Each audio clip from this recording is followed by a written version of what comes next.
नमस्कार विद्वान साथियों, लर्न पावनम संस्कृतम चैनल पर आपका स्वागत है। साथियों, पूर्व की क्लास का थोड़ा सा रिवीजन हम करते हैं, तो आइए साथियों प्रारंभ करते हैं। माहेश्वर सूत्र 14 होते हैं, 14 माहेश्वर सूत्र होते हैं। इन 14 माहेश्वर सूत्रों के नाम क्या क्या हैं? माहेश्वर सूत्र भी बोल सकते हैं इनको, माहेश्वर सूत्र भी कह सकते हैं, और क्या कह सकते हैं? शिव सूत्र जालम, शिव सूत्र जालम भी कह सकते हैं। इनसे प्रत्याहार का निर्माण किया जाता है, इसलिए इन्हें हम प्रत्याहार सूत्र भी बोल सकते हैं, प्रत्याहार सूत्र भी कहते हैं। और क्या नाम है इनका? समामनाय, समामनाय ये भी कह सकते हैं। समामनाय का अर्थ होता है वेद, अर्थात अर्थ समामनाय या वर्ण समामनाय भी कह सकते हैं। इसलिए ये 14 माहेश्वर सूत्र हैं।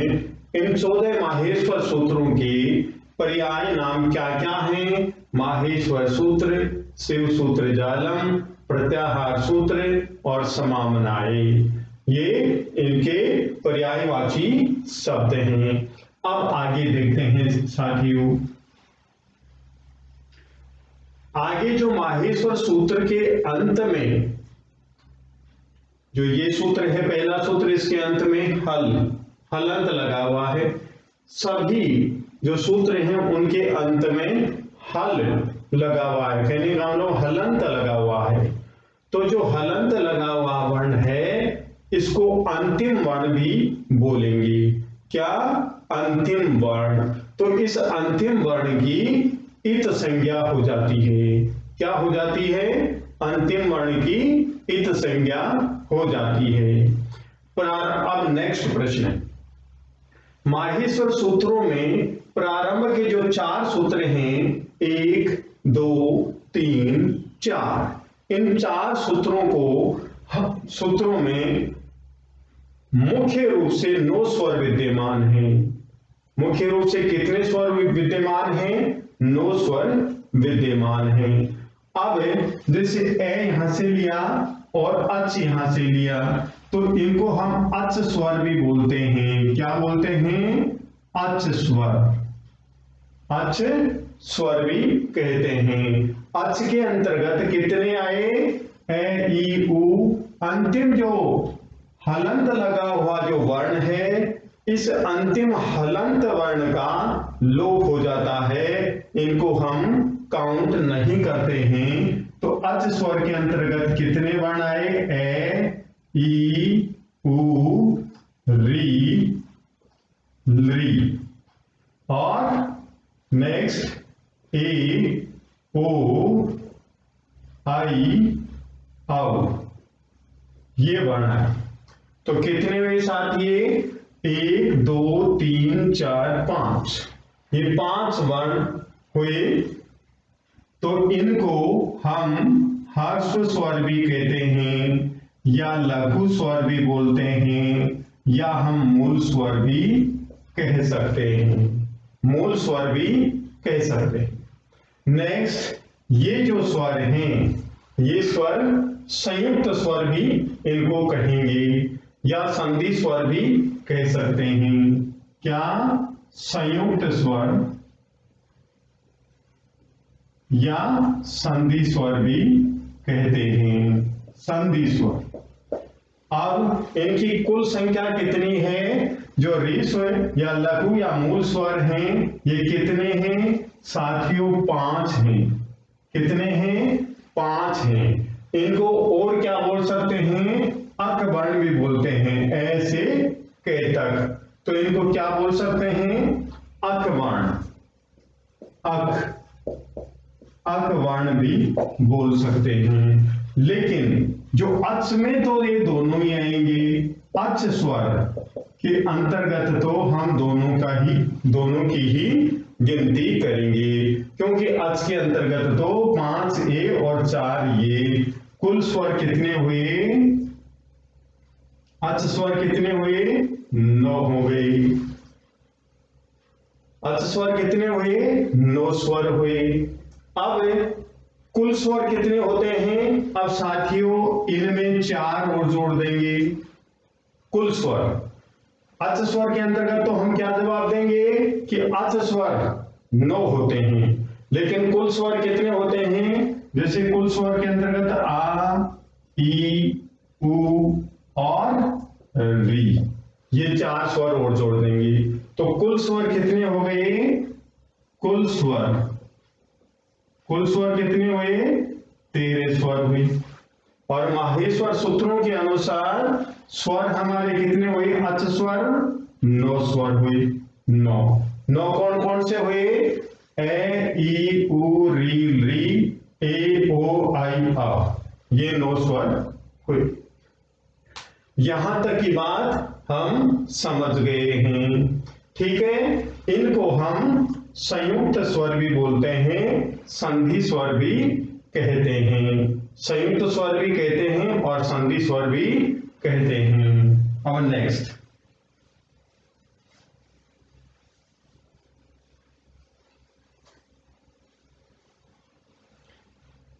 है व्यंजन। देखिए साथियों, यहां 4 सूत्रों तक क्या हुए? हमारे स्वर हुए।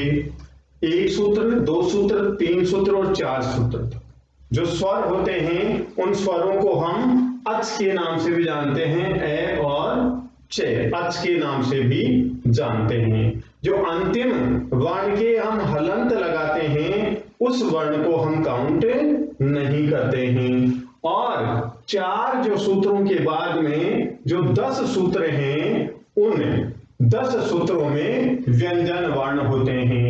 10 सूत्रों में व्यंजन वर्ण होते हैं 5 से लेकर के 14 तक। 5 से 14 तक सूत्र क्या होते हैं? इसमें व्यंजन वर्ण होते हैं। व्यंजन वर्ण होते हैं। इनको व्यंजन वर्ण को क्या कहते हैं? दूसरा नाम क्या दे सकते हैं हम? हल वर्ण। हल वर्ण दूसरा नाम दे सकते हैं हम। व्यंजन वर्ण को क्या कहते हैं? हल वर्ण कहते हैं, ठीक है। हल वर्ण क्यों कहते हैं? यहां से है से लेकर के ले तक काउंट करते हैं हम, तो क्या कहेंगे? इनको हल वर्ण कहेंगे। अब नेक्स्ट साथियों, जो ये 14 माहेश्वर सूत्र हैं ये सभी वर्णों के उत्पत्ति स्थान माने गए हैं। सभी वर्णों की उत्पत्ति किससे हुई? तो सभी वर्णों की उत्पत्ति 14 माहेश्वर सूत्रों से हुई। प्रारंभ के 9 स्वर अच स्वर के नाम से जाने जाते हैं जो माहेश्वर सूत्र के प्रारंभ के 4 सूत्रों में विद्यमान हैं। और 5 से लेकर के 14 माहेश्वर सूत्र तक जो वर्ण हैं उनको व्यंजन वर्ण कहते हैं। व्यंजन वर्ण कहते हैं। व्यंजन वर्णों को हम हल वर्ण भी कहते हैं। सामान्यतः अब नेक्स्ट, सामान्य रूप से जो घे, धे, धे जो भी ये सूत्र हैं 14 माहेश्वर सूत्र या 5 से लेकर के 14 तक, इनमें प्रत्येक वर्ण में ए स्वर विद्यमान है।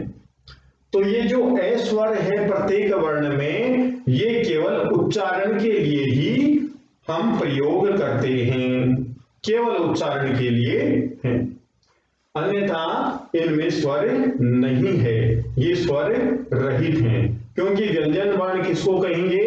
जिसमें स्वर नहीं होता है उसी को व्यंजन कहेंगे। सामान्य रूप से अष्टाध्यायी में 41 प्रत्ययों का प्रयोग किया गया है। सामान्य रूप से अष्टाध्यायी में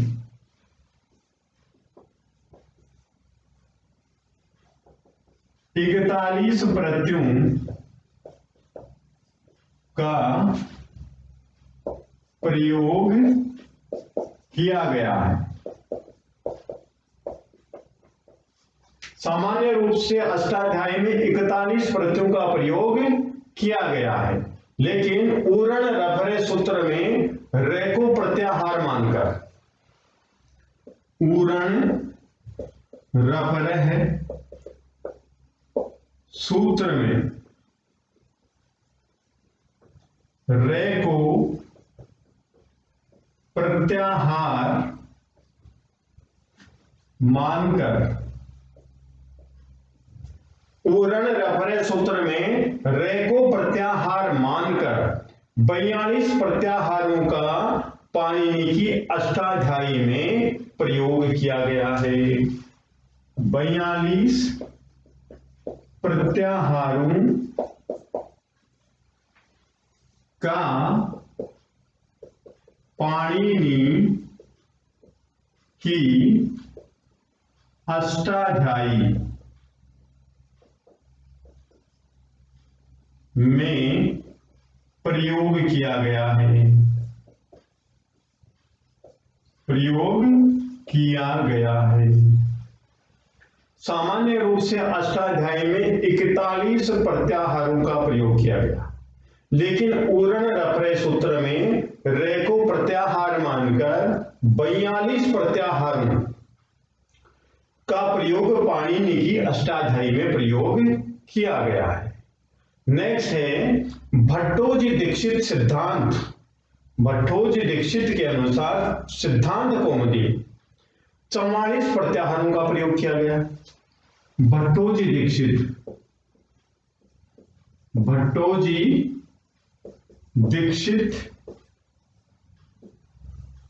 की सिद्धांत कौमुदी के अनुसार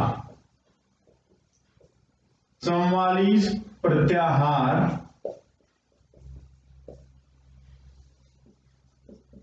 माने गए। भट्टोजी दीक्षित की सिद्धांत कौमुदी के अनुसार 44 प्रत्याहार माने गए हैं। वार्तिकों में चय तथा उणादि सूत्रों में ये प्रत्याहार मानकर 44 सूत्रों की संख्या की जा सकती है। वार्तिकों में चय तथा उणादि सूत्र में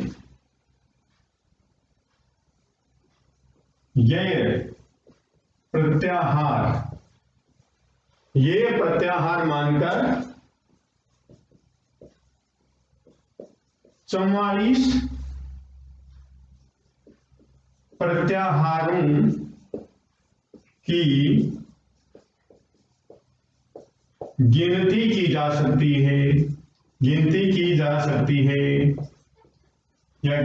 जाती है। फिर से देखेंगे हम, सामान्य रूप से अष्टाध्यायी में 41 प्रत्ययों का प्रयोग किया गया है, लेकिन अष्टाध्यायी में उरण रफरे सूत्र में रे को प्रत्याहार मानकर 42 प्रत्याहारों का पाणिनि की अष्टाध्यायी में प्रयोग किया गया है। भट्टोजी दीक्षित की सिद्धांत कौमुदी के अनुसार 44 प्रत्याहार माने गए हैं। वार्तिकों में चय तथा उणादि सूत्र में यह प्रत्याहार मानकर 44 प्रत्याहारों की गिनती की जा सकती है। इस प्रकार 44 प्रत्याहारों की गिनती की जा सकती है। साथियों, आगे देखेंगे।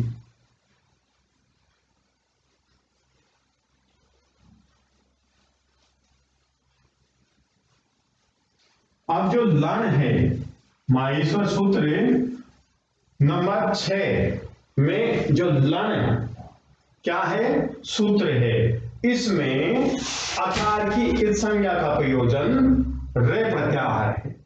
जो लण सूत्र है, सूत्र नंबर 6 लण, इस लण में कहा गया है कि लय धन ए और धन न।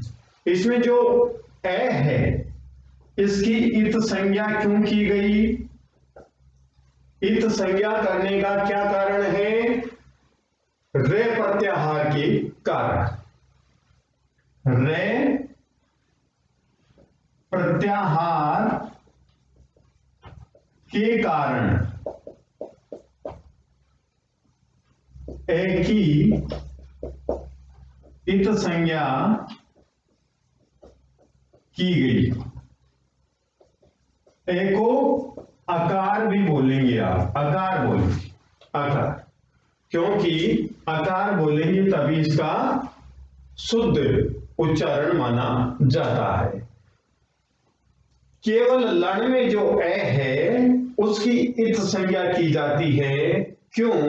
रे प्रत्याहार के कारण, रे प्रत्याहार के कारण आकार की इत संज्ञा की गई है। और जो माहेश्वर सूत्र हैं उनमें जो ए स्वर विद्यमान है वह केवल उच्चारण के लिए ही हम मानते हैं, उच्चारण के लिए ही मानते हैं। अब रे प्रत्याहार में कितने वर्णों की गिनती की जाती है साथियों? रे प्रत्याहार में रे तथा ले दो वर्णों की गिनती की जाती है, दो वर्णों की गिनती की जाती है।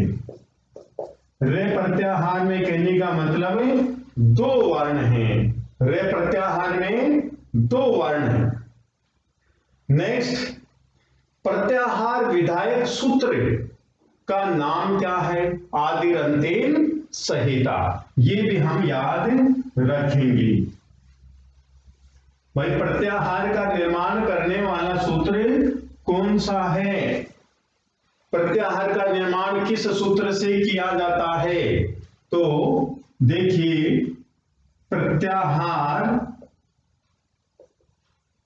संज्ञा विधायक सूत्र कौन सा है? आदिरंतेन संहिता, आदिरंतेन संहिता। प्रत्याहार संज्ञा विधायक सूत्र का क्या नाम है? आदिरंतेन संहिता नाम है। इससे हम प्रत्याहार बनाते हैं। प्रत्याहार का मतलब क्या होता है? संक्षिप्तीकरण। कैसे? जैसे प्रारंभ की फर्स्ट सेकंड क्लास में बता दिया जाता है कि जैसे कैसे ये तक लिखो, तो छात्र पूरी वर्णमाला लिख देते हैं, पूरी व्यंजन वर्णमाला लिख देते हैं। उसी प्रकार प्रत्याहार है। जैसे मैंने लिखा अल, अल, तो अल के अंतर्गत या ऐसे लेकर के ले तक सारे वर्णों की गिनती हो जाएगी। इसी प्रकार से ये प्रत्याहार माने जाते हैं। ठीक है, अब हम गिनती कैसे करें? जैसे मैं यहां से लेता हूं अण, अण प्रत्याहार। अण प्रत्याहार के अंतर्गत हम कितने वर्णों को लेंगे? देखिए, ए, ई, उ, ने। ठीक है, अब हमने बात की थी कि जो अंतिम हलंत वाला जो वर्ण है इसकी इत संज्ञा हो जाती है, अर्थात इसको गिनते नहीं है। अब अण प्रत्याहार है, अण प्रत्याहार, इसमें कितने वर्ण हुए साथियों? 1, 2, 3, इसमें 3 वर्ण हुए। कितने वर्ण हुए? 3 वर्ण। इस प्रकार से गिनती की जाती है। नेक्स्ट एक उदाहरण और देखता हूं, जैसे अक प्रत्याहार है, अक प्रत्याहार।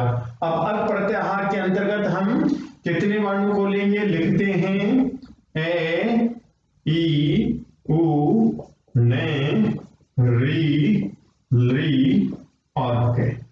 ऐसे लेकर के के तक अक हो गया। अब यहां पर जो अंतिम, इस सूत्र में अंतिम कौन सा है? ये, और इस सूत्र में अंतिम कौन सा है? ये। तो अक प्रत्याहार के अंतर्गत कितने वर्णों की गिनती की जाएगी? 1, 2, 3, 4, 5।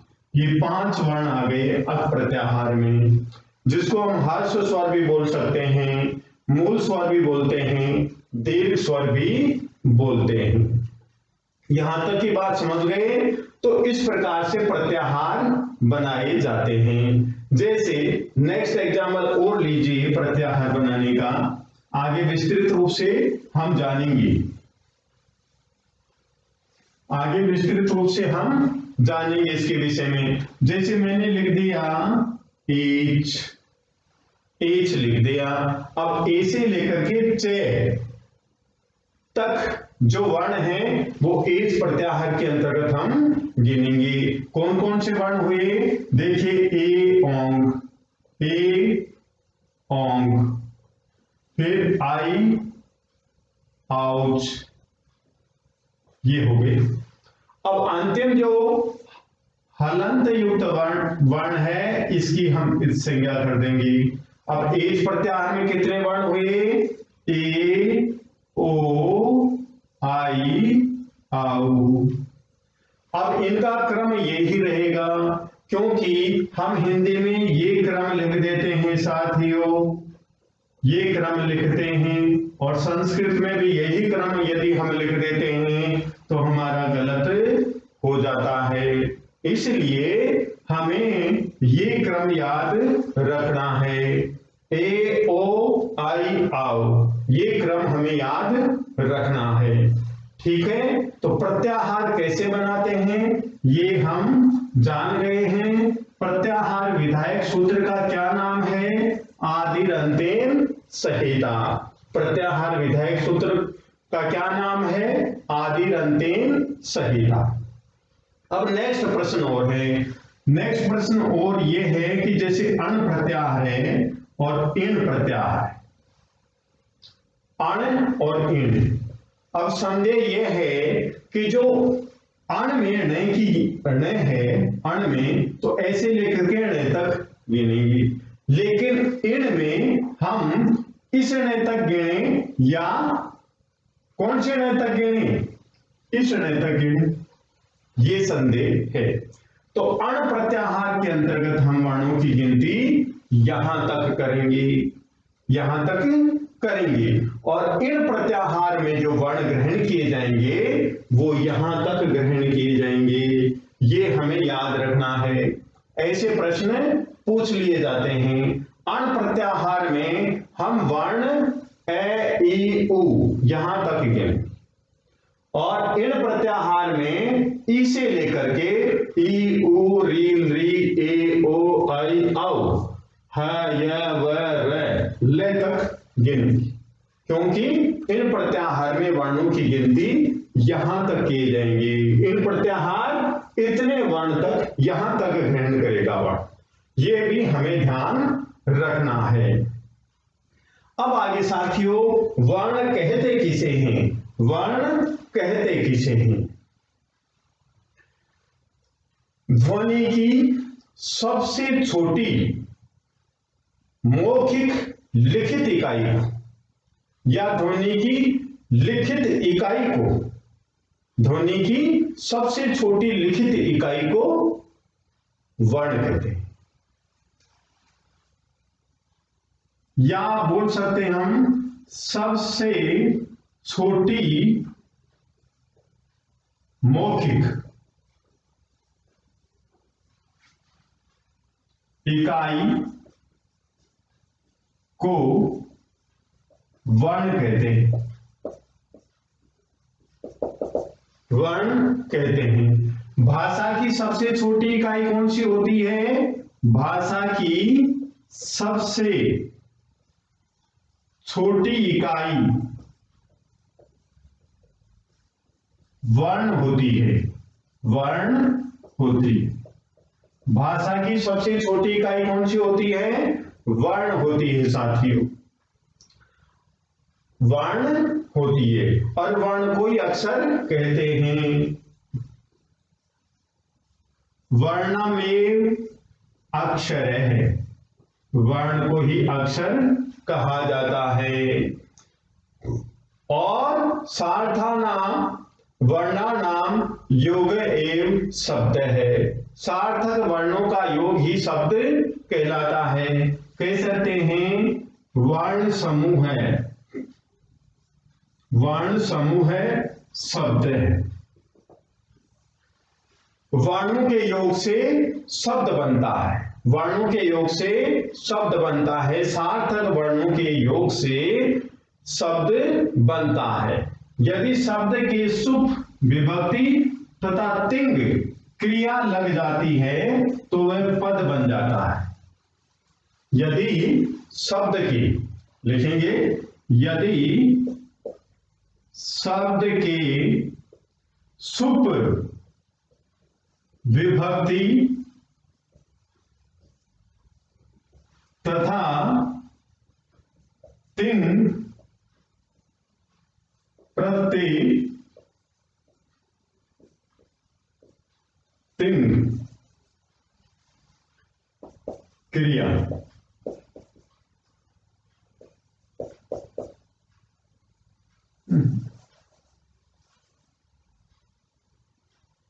तिंग प्रत्यय लग जाता है तो वह पद बन जाता है, पद बन जाता है। सुप विभक्ति है और तिंग क्या है साथियों? प्रत्यय। ये क्या बनाने के लिए प्रयोग किया जाता है? क्रिया। क्या बनाने के लिए प्रयोग किया जाता है? क्रिया बनाने के लिए प्रयोग किया जाता है। तो हम क्या बोलेंगे? सुप तिङन्तम्, सुप तिङन्तम् पदम, सुप तिङन्तम् पदम।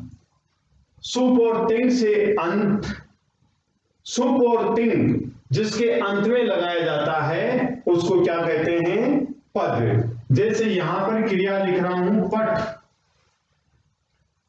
क्या पठ?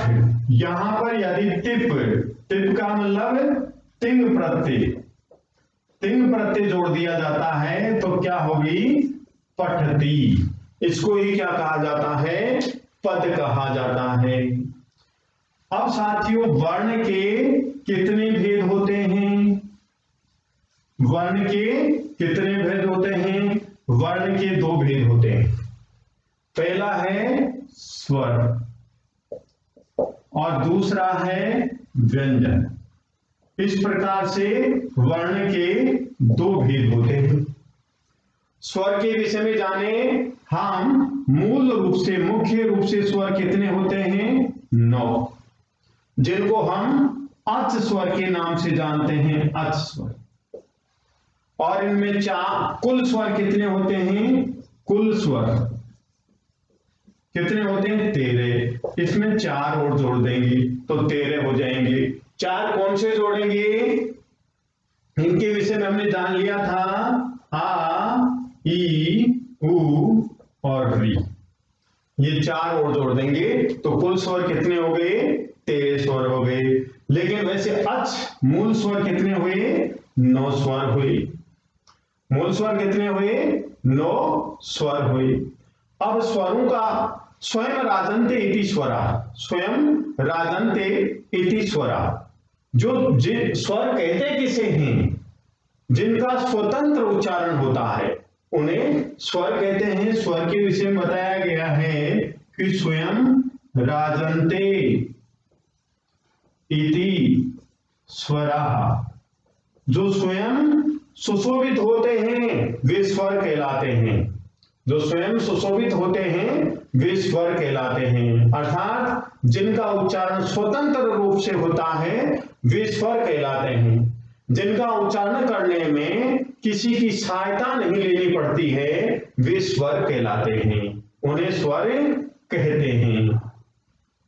अब स्वर के भेद कितने होते हैं? स्वर के भेद साथियों हम जान चुके हैं, ह्रस्व स्वर, दीर्घ स्वर और प्लुत स्वर। इनका विस्तार से आगे हम अध्ययन करेंगे, आगे अध्ययन करेंगे विस्तार से। अब आगे देखिए साथियों, व्यंजन वर्ण कितने होते हैं? व्यंजन वर्ण कितने होते हैं? तो व्यंजन वर्ण देखिए, कैसे मैं तक, इसको क्या बोलते हैं? कादयो मावसाना, कादयो मावसाना। कैसे लेकर के मैं तक। कादयो मावसाना वर्णा। ये क्या होता है? तो साथियों देखिए, लिखता हूं मैं के आदय मैं अवसाना। कहने का मतलब के आदि मैं अवसाना करो समाप्ति तक। कहने का मतलब कैसे लेकर के मैं तक जितने वर्ण होते हैं उनको कादियो अवसाना वर्ण कहा जाता है। और क्या नाम दिया जाता है इनको? उदित वर्ण। उदित वर्ण, उदित वर्ण भी कहा जाता है इनको। तो कैसे लेकर के मैं तक कितने वर्ण होते हैं? वर्ग कितने हुए? देखिए साथियों, कु, चू, टू, तू और पू। इनमें जो ऋस्व उ है, ऋस्व उ है, इसकी एक संज्ञा हो जाती है तो बच गया क्या? के वर्ग, चे वर्ग, टे वर्ग, ते वर्ग और पे वर्ग। यही तो बचा। इनको हटा दिया, इनकी एक संज्ञा हो गई तो के वर्ग, चे वर्ग, टे वर्ग, ते वर्ग, पे वर्ग। इनमें 5-5 वर्ण होते हैं, 5-5 वर्ण होते हैं। तो कुल कितने हो गए? 25 वर्ण हो गए। इन 25 वर्णों को स्पर्श वर्णा के नाम से भी जानते हैं, उदित वर्ण भी बोल सकते हैं। उदित वर्ण या उदित वर्ण, कादियो मावसाना, कादियो मावसाना वर्ण ये भी बोलते हैं। और यही प्रत्याहार भी बोलते हैं, ये से लेकर के ये प्रत्याहार। तो यही ध्यान देंगे हम। स्पर्श वर्णा, उदित वर्णा, कादियो मावसाना कितने हुए? ये 25 वर्ण हुए। नेक्स्ट यण वर्ण, यण वर्ण भी होते हैं। यण वर्ण कौन से होते हैं? ये देखिए यण वर्ण कहां? य व र ल, इसको ये से लेकर के न तक गिनेंगे हम। तो कितने वर्ण हो गए? य र ल व। ये यण वर्ण भी हुए। और इनको क्या बोलते हैं? वो अंतस्था, अंतस्था, अंतस्थ वर्ण भी बोलते हैं। तो ये कितने हो गए साथियों? 4 वर्ण ये हो गए। नेक्स्ट शल वर्ण, शल वर्ण। शल वर्ण के अंतर्गत देखिए शे से लेकर के ले तक, शे से है। अंतिम हलंत को हम गिनेंगे नहीं, तो शे से लेकर के ले तक हो गई शल वर्ण। शल वर्ण शे से है। तो 4 वर्ण कितने ये हो गए? कौन से? शल वर्ण। तो इनको दूसरा नाम और क्या है इसका? ऊष्म वर्ण, ऊष्म वर्ण, ऊष्म वर्ण। दूसरा नाम क्या है? ऊष्म वर्ण। तो 4 वर्ण ऊष्म हो गए, 4 वर्ण अंतस्थ हो गए। तो कितने हो गए? 8। तो देखिए 3 3। तो कुल व्यंजन वर्ण कितने हुए? 33, जिसको हम संस्कृत में त्रयत्रिंशत् भी कह सकते हैं। त्रयत्रिंशत् या त्रयस्त्रिंशत् भी कह सकते हैं। त्रयस्त्रिंशत्। तो ये हुए हमारे व्यंजन वर्ण। अब दोबारा देखेंगे हम कैसे लेकर के मैं तक, अर्थात 5 वर्ग, के वर्ग, चे वर्ग, टे वर्ग, ते वर्ग और पे वर्ग। प्रत्येक वर्ग में 5 वर्ण होते हैं। तो 5 वर्ग हो गए, 1 2 3 4 5। 5 को 5 से हम गुणा करते हैं तो 25 वर्ण हो गए। 4 वर्ण कौन से हो गए? अंतस्थ, जिनको यण वर्ण भी बोलते हैं। 4 वर्ण कौन से हो गए हमारे? ऊष्म वर्ण, जिनको शल वर्ण भी बोलते हैं। तो कितने हो गए? 8 ये हो गए। तो 33 क्या हो गए? व्यंजन हो गए। तो हमारे स्वर कितने थे? 33 व्यंजन हो गए, 9 स्वर हो गए। तो 42 वर्ण हो गए। और यदि स्वर के अंतर्गत हम 4 और काउंट करते हैं तो 46 वर्ण हो गए। कितने हो गए? 46 वर्ण हो गए। नेक्स्ट साथियों जानते हैं हम सजातीय वर्ण कौन से होते हैं। सजातीय, समान वर्ण या सवर्ण कौन से होते हैं, उनके विषय में जानते हैं।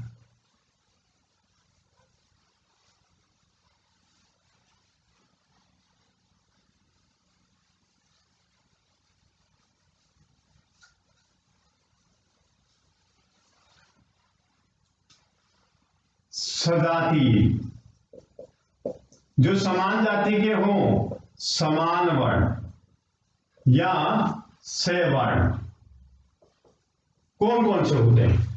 देखिए ए आ, ये समान जाति के, ई ई, ऊ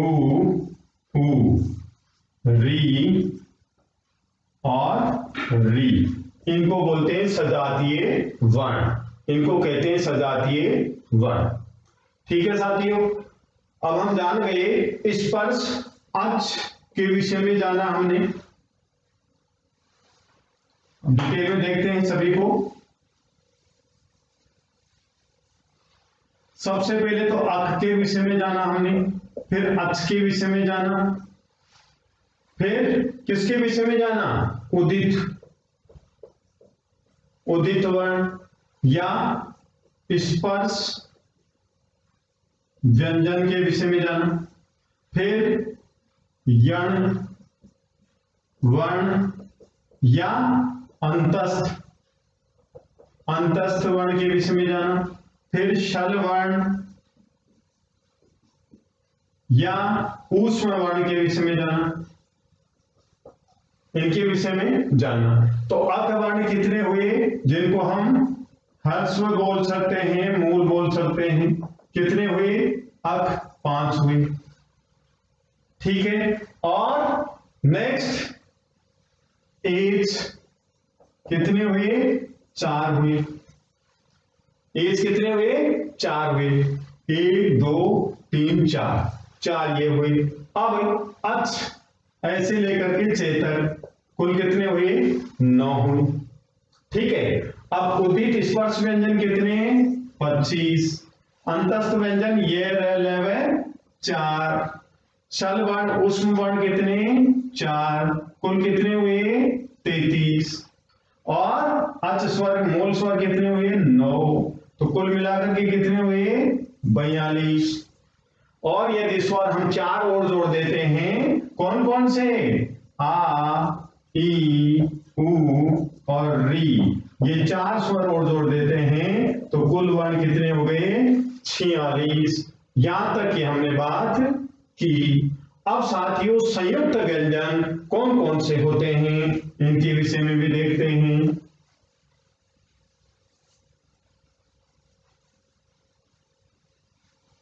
संयुक्त व्यंजन जो स्वतंत्र नहीं होते हैं, क्षय, त्रय, गे, श्रेय और दे, मुख्य रूप से 5 माने गए हैं। संयुक्त व्यंजन मुख्य रूप से 5 माने गए। अब नेक्स्ट एक बिंदु और रह गया, यम वर्ण किसे कहते हैं? यम वर्ण, यम वर्ण किसे कहते हैं? देखिए एग्जाम्पल देता हूं।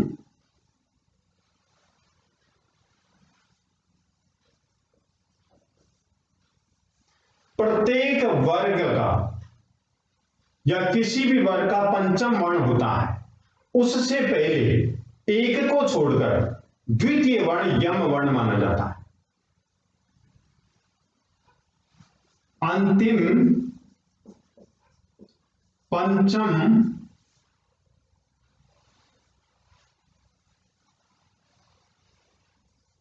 वर्ग का अंतिम पंचम वर्ण छोड़कर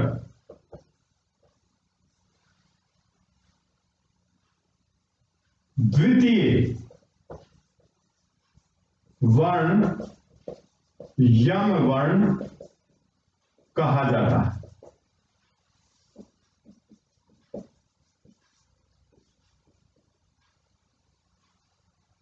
वह वर्ण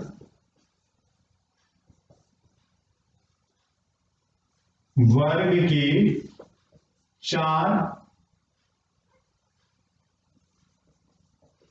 वर्णों में होना चाहिए।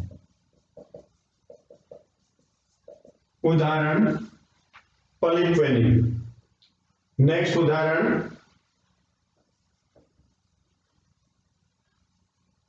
चखनदु। फिर ये अब देखिए पंचम वर्ण, यहां पर पंचम वर्ण है, इसको छोड़ देंगे। फिर दूसरा वर्ण, द्वितीय वर्ण, पहला और दूसरा, इस वर्ण को क्या कहेंगे? यम वर्ण कहेंगे। इसी प्रकार से पंचम वर्ण यहां कहां है? ये, ठीक। फिर एक को छोड़ेंगे। द्वितीय की बात करें, द्वितीय वर्ण यम वर्ण कहा जाता है। तो द्वितीय कौन सा हुआ? 1 और 2। द्वितीय वर्ण ये हुआ, तो ये यम वर्ण हो गया, ये यम वर्ण हो गया। नेक्स्ट है, जैसे ये लिखा हुआ है, तो इसमें पंचम वर्ण ये है, और ये पहला और ये दूसरा गए हैं, ये यम वर्ण कहा जाएगा। तो साथियों, यम वर्ण के विषय में आपने समझ लिया होगा कि अंतिम वर्ग का पंचम वर्ण के पहले एक को छोड़ करके, वर्ग के पंचम वर्ण से पहले एक को छोड़ करके दूसरा जो वर्ण होता है वह यम वर्ण होता है। तो साथियों, यदि आपको ये वीडियो पसंद आया तो आप लाइक कीजिए, शेयर कीजिए, कमेंट कीजिए, सब्सक्राइब कीजिए। धन्यवाद।